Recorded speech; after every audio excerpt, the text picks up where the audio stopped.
Hey, welcome back to another video. So, while we are still in the midst of the second DC and Sonic crossover, we've actually got a whole other Sonic crossover on our hands that you probably know what it is, given that I've mentioned it a couple of times if you've been watching the Metal Legion videos, but it is time to talk about Sonic the Hedgehog X Godzilla. Yeah, really. In case you were unaware, this was announced earlier at the start of this year as the next big crossover, even while we were still in the lead-in and the hype to Metal Legion. And this is one that I've actually kind of been even more looking forward to than Metal Legion, which is notable to me, I think, because I really liked the first DC crossover, as you will well recall. So getting more of that was a big source of excitement for me. But just the idea of this one, of Sonic and Godzilla in the same story, is so crazy and weird that I needed to know how it was going to play out. And it is finally here. At the time I record this video, the first issue came out a couple of days ago, and I am going to talk about it because I feel like I just kind of need to, if only to get things out and to make more people aware of it if you are not aware of it somehow, but you are aware of my channel, I guess. In the very small chance that those two things have lined up, then here you go, we're talking about Sonic and Godzilla. But before we get into that particular bit, I just want to gloat a little bit and say I totally called this crossover like 2 years ago. I doubt I was the only one to have ever called it, but I still feel some source of pride of having done it in the first place. So, bit of context, back when issue 70 of the main IDW book came out, somebody had written into the letters column of that issue asking if there was going to be a crossover of any kind coming up with the IDW book.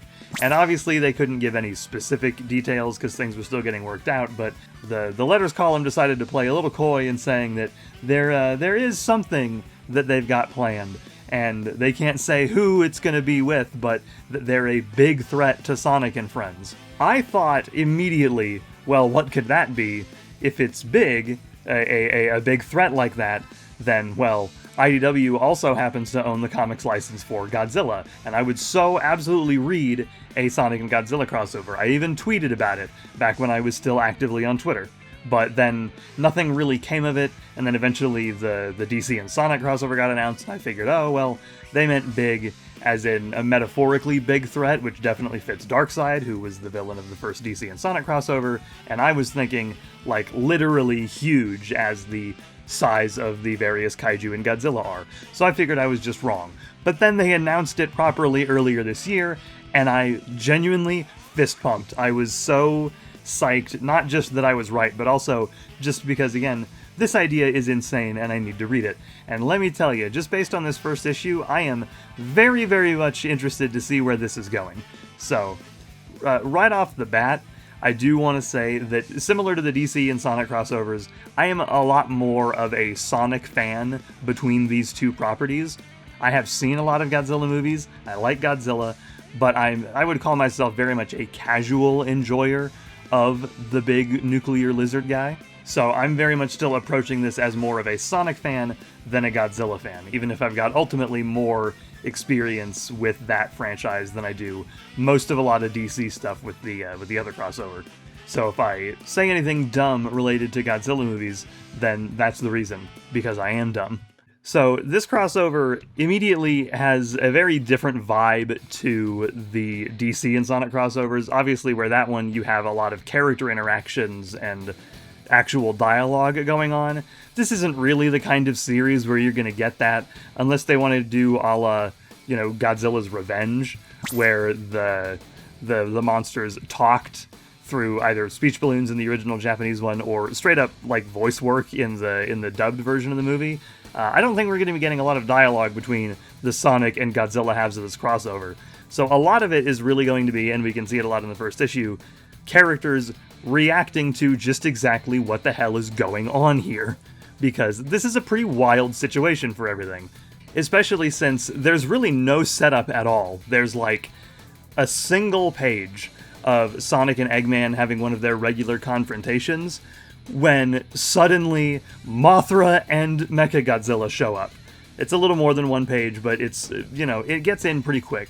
sort of like the first DC and Sonic crossover. There's no preamble, there's no here's how the monsters get to Sonic's universe. It's just, here you go, here's Mechagodzilla and Mothra. And I honestly, I appreciate that. One, like the other crossovers, we've really only got 5 issues, and you need to just spend as little time as possible, messing around and getting right into stuff. They definitely don't waste time here. Nick Marino just went, okay, we know why you're here. You know that you want to see Sonic and Godzilla meet up, so we're just going to get right to it. And I appreciate that. I like that it's just jumping right into things. We can exposit later, but you want a big moment to grab people's attention super early on, and I feel like there's really no better way to do that than by interrupting a bog-standard Sonic and Eggman battle with Mothra and Mechagodzilla showing up right the hell out of nowhere.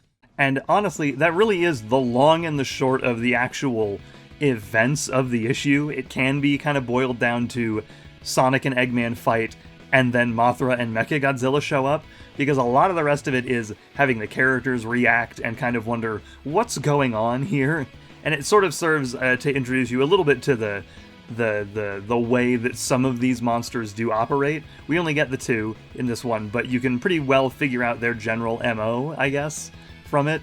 Mechagodzilla going around being the one to actively attack in most of the panels. He's the one on the assault here, where Mothra is largely avoiding and clearly trying to escape, something that Amy even points out, that it tells you that even if you're not really familiar with these characters, you can kind of get the idea that Mothra is on the good side, and Mechagodzilla is very much our villainous representation here, because he's the one actively assaulting and destroying the city. Now, despite there being overall pretty thin plot and, there not being any dialogue from the monsters, that doesn't mean we don't get any good interactions, I guess, between the 2 universes here. Eggman spends basically the entire issue marveling about Mechagodzilla and everything about him, which, fair, honestly. Especially since this is Heisei Mechagodzilla, who looks really, really cool. I mean, it's no Kiryu. Kiryu is, like, the coolest Mechagodzilla design, but between this and, like, Showa Mechagodzilla, I'm glad this is the design we have. According to Nick Marino, they did initially actually depict Mechagodzilla in the Showa incarnation, but Toho were the ones who actually requested that they use Heisei Mechagodzilla, which is interesting to me. And apparently that was largely one of the only actual mandates, I guess, that came down from Toho. I recall, I don't know if I would be able to find the tweet again, but if I can, it should be on screen. I recall when the series was announced that Nick Marino basically said that Toho was pretty hands-off, aside from asking that they use Heisei Mechagodzilla rather than Showa Mechagodzilla. I would be really curious as to why they went with that, but, Toho, and I'm not exactly going to complain, because, again, Heisei Mechagodzilla is really, really cool, and it is no surprise that Eggman just spends the entire issue basically going, oh my god, this thing's awesome. And the other major thing that really, the interaction that we get, is Amy seeming to just kind of get Mothra right, not right from the get-go, but pretty quickly. She's the one to notice that Mothra is flying away from Mechagodzilla, that Mothra's not the one actively harming anything, and she's the one who kind of thinks that Mothra is, on the good side, whereas everybody else kind of doesn't really dismiss it. Sonic kind of does, but he, more focusing on Mechagodzilla. But Amy's the one to actively go, maybe Mothra, maybe the other one is not bad. Though, of course, by the end of the issue, they do at least get to see that Mothra is not completely harmless when she sprinkles the pollen, I think it is, that just starts blowing up Mechagodzilla, because it affects anything that's electric, according to Amy. And of course, it also affects the tornado, and they all go into a spin out, and Mothra does one more attack, a big gust of wind against Mechagodzilla that really blows him way across town, and then also leads to the tornado starting to crash and end the issue that way. So, like I said, not a lot of quote-unquote plot. It's very much, here's the Sonic characters and here's the Godzilla guys, and they're gonna just interact. And more specifically, the Sonic characters are going to maneuver around the destruction caused by these enormous monsters. But honestly, I don't mind that. If anything, it actually makes me more intrigued for the future, because we don't know what's going on. that will probably get revealed in the second issue, where we actually get to see, how and why these monsters are coming over into Sonic's universe. What is the reason that it's happening? Could Eggman commandeer Mecha Godzilla in the future? I don't know. I've got a lot of questions, a lot of what ifs, a lot of really just interesting things that I want to see happen in the future that I hope that we can get into. And I imagine again that we'll get some questions answered in the next issue. But as is, honestly, it's just fun to see Sonic and Godzilla characters interact, kind of in the same way that the first issue of the DC and Sonic crossover, it was just fun to see Sonic and the Justice League characters interact.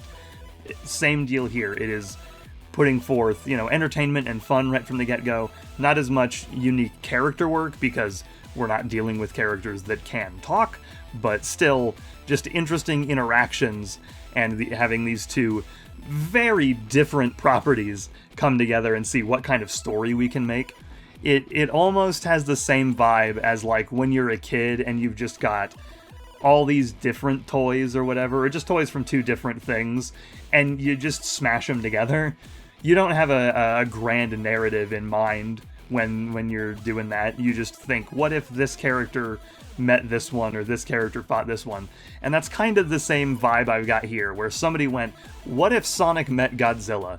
And it's just going all in on that. No, serious deep story or anything, but just trying to have fun. And as I've mentioned in a few videos before, I am completely okay with that, because it is really fun.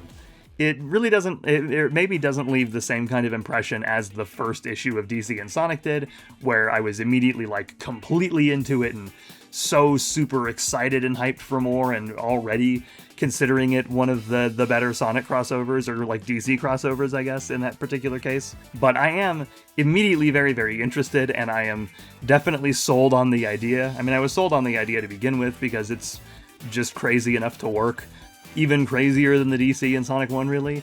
So, just from what we see here, for how even for how minimal the actual story content is, the amount of fun and clear enjoyment from, the writer, even just making this, has sort of bled through. It's very contagious. And on that note, I do have to say, seeing Nick Marino talk this up on social media has been so fun, honestly. I'm not really familiar with a lot of Nick Marino's work. I know he's done some Godzilla Rivals stuff, and he's written a couple of stories for the Boom Power Rangers comics, but this is the first thing he's written that I've read, and the clear excitement and love that he has for being able to work on this, you just kind of get that vibe reading it. I feel like even if I hadn't seen the social media posts from him about it, you'd just be able to tell reading it that he had a lot of fun writing it, that he was super psyched for it, and the social media posts just really confirm that, because it is a lot of fun to read. That excitement clearly from the other end of the page comes right through, and it just gets you going, yeah, Sonic and Godzilla, I don't really need to know anything more. Let's just do it, man. On the artwork side of things, we've got Jack Lawrence doing the pencils and Reggie Graham on colors. Jack Lawrence has done some work for IDW Sonic before. I think most notably, for me anyway, he also did the artwork for Scrapnik Island, which is still one of my favorite stories from the IDW book. One of my favorite Sonic stories ever, probably, and the artwork is a really, really big part of that. And it's very much still really, really good here. It's all these bright colors and smooth lines, and I'm not, an art guy, so all I can really say is, man, that pretty. But I mean, man, that pretty. There's a lot of splash pages to really give you the impact of stuff, like the very first one, after that just single page of just Sonic and Eggman. Immediately following that is the splash page of this big shockwave that sends the Hedgehog and Sonic flying. The next page after that, you've got this panel of just looking at Sonic staring up at the sky and seeing Mothra's shadow before we cut to this big 2-page spread of Mechagodzilla and Mothra, and it really sells the scale of everything here. They feel huge, which they should, because they're giant monsters, but it really does work. You can just sort of get the vibe that everything is so much bigger, and especially when you fit the Sonic characters near them, it feels almost an insurmountable challenge for a lot of them. Like, you can see Mecha Godzilla about to step on two citizens, and they're like so tiny. They're, given the regular heights of Sonic characters, this is a smaller scale even than normal. These are smaller than humans, you know? So the sense of scale is absolutely nailed, and I'd say that is probably the biggest strength of the artwork, is just selling the absolute size of this crossover. If this was somehow your first introduction to either Mecha Godzilla or Mothra or Godzilla as a property, this would do such a good job of immediately showing you, hey, these things are enormous, like just absolutely gigantic. And that's even before we get into Regigramm's colors. Oh my god, dude. Regigram has also been doing colors for Sonic for a while. They've been doing it since, I'm looking back at it, since issue 14 was the first time they did any kind of work, but so it's been a while, and every single time Regigram does colors, I just love it. Regigram is probably, in my opinion, the best colorist that IDW gets for the book, and seeing their colors alongside Jack Lawrence's stuff here, oh man, it's real pretty. If you follow them on Blue Sky, they've actually been showing some before the fully finished colors, when it's just the flats, compared to when they've added shading and whatnot, and it all just looks good even before all of that, but fully finished, it's so gorgeous. For as much as I have been loving, the artwork from Adam Bryce Thomas and Matt Herms on the DC and Sonic crossovers, I think this is maybe the best look for Sonic, just outright, is Jack Lawrence on pencils and Regigram on colors, because I don't even know how many times I can say it. It's just so good. It's so vibrant. There's a good overall use of different colors. I love, near the midpoint of the book, this sort of purplish hue to the sky, that it's just such a vibe. It's so good. I don't have words greatly, because I'm, like I said, not an art guy, so I'm not super articulate when it comes to that, but it just looks good. And it would look good with any other colorist, probably, or, well, any, good colorist, but having Regigram specifically just elevates it. They really do a whole, just incredibly different kind of great job, and I'm so excited to see how stuff in the future is going to look from this particular duo, because just from this, oh man, I'm thoroughly impressed. And I don't know the full, breadth of kaiju that we're going to be getting in this crossover. Obviously, Godzilla at some point, probably in the next issue, I imagine. If we could see, Space Godzilla or something in this style, man, I would probably just die of happiness. Biollante also, but I imagine that would kind of have to be its own, separate story. I'm just excited to see how everything else gets drawn, and what all really happens in this crossover. How absolutely insane can we get? How many kaiju can we cram into here? Let's just go completely all out and have fun. If the DC and Sonic crossovers are popcorn flicks, this is the ultimate popcorn flick, dude. This is, I'm here to see Sonic and Godzilla interact, and that's what I'm getting. I don't care if it doesn't do anything else.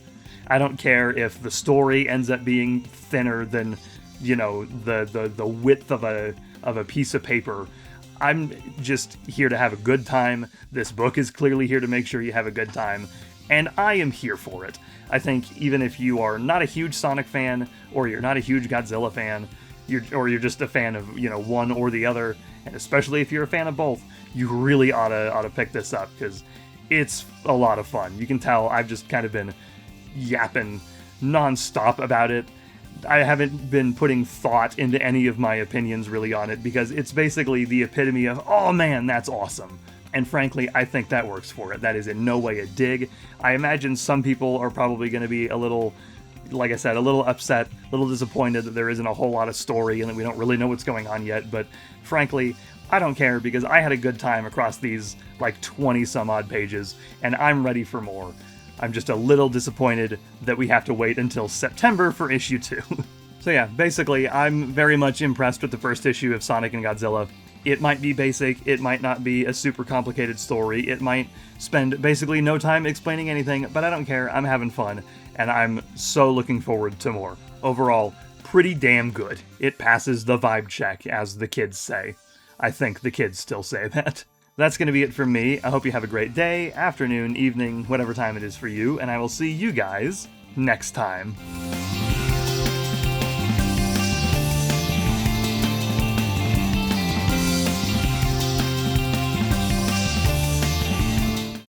Wonderful to see you again.